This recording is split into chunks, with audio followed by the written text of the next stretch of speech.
This is not pretty, but it's true. It's my story of healing with Joanna Ruth. Joanna Ruth is a teacher and healer. She uses the earth method, which is freeing your soul from your ego, which is trying to protect you on a daily basis, and it drives you mad. From the 10th of April to the 11th of May 2026, it is a proof of concept. This is my story. Okay, I've just had an impromptu healing session with Joe. We were talking about vegetarianism and food. Sorry, I'm having a cigarette.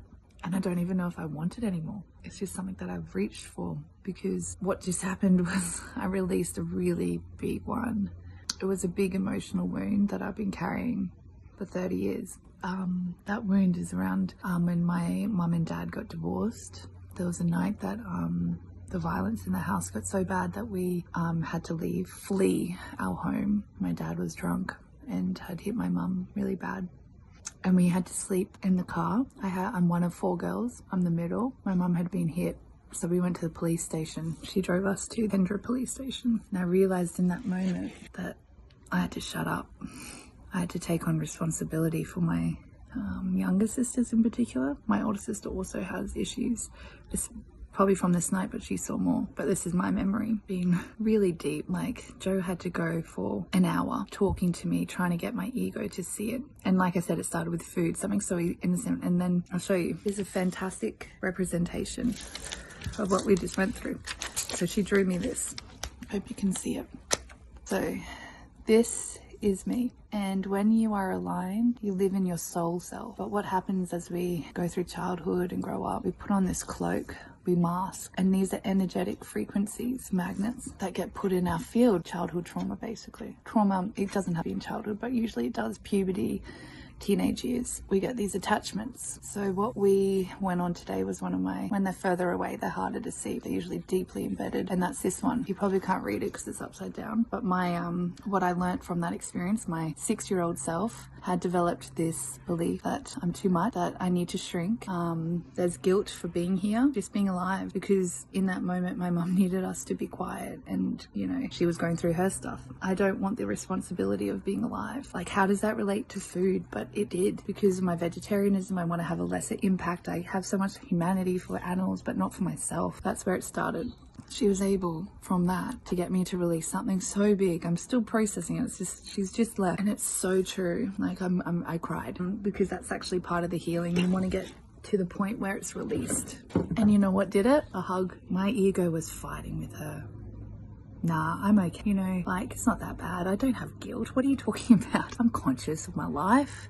I'm conscious that my eating patterns are, I'm not too much, but my 6-year-old self was hiding the fact that in that moment in the car, I had to shut up, take on responsibility that I wasn't ready for. I internalized that moment, and I stopped trusting. I stopped feeling my feelings, because it was such a heightened experience. It was I was very unsafe in that moment. I hadn't spent a night in a car before. My mum was upset and crying and had a big black eye. What was she going through? But at that time, in a child's mind, something that I did, I need to shut up. I need to just people please. And I've carried that for 30 years, and I've known it, but I didn't know how to heal it until she said, "You've been a good girl." In terms of, we went back to the car. She took me back there in a talking through it, and she pretended, and she was like my mum. Okay, now we were in the car, and she's turned around talking to us, being like, "I know this is a big thing. I don't know what's going on either, but we're going to be okay. Xantha, you come up first and let me give you a hug." And that's all I needed, for the tears to come, for me to realize that that was a lie, that I'm not too much, that I don't have to shrink. All these things that I was like, nah, not me. No, I wouldn't do that. Not I wouldn't do that. I just don't think that's a wound, I've done my work on this experience, and it wasn't that, but it was. And now I know that I can be free of it, and I can trust my soul, trust that child who just had a really horrible thing happen to them. I was compassionate for my father. I didn't know what was going on. I just knew that in all my childhood and teenage years, I was always labeled as the one like my father. I was the one that wanted to have an adult relationship with him. He was a villain. So every time that I expressed me wanting to have that relationship, I became the villain as well. It's really hard to explain. That's how my mum was just trying to control the situation the best she could. And you kind of see it with compassion for the 6-year-old. Didn't know any different and just made that assumption. And honestly, I don't think I've felt my feelings since then. Put up walls, masking every time, especially in intimate relationships. Not letting anyone in because then I don't want to be hurt like I was hurt that night. Feeling like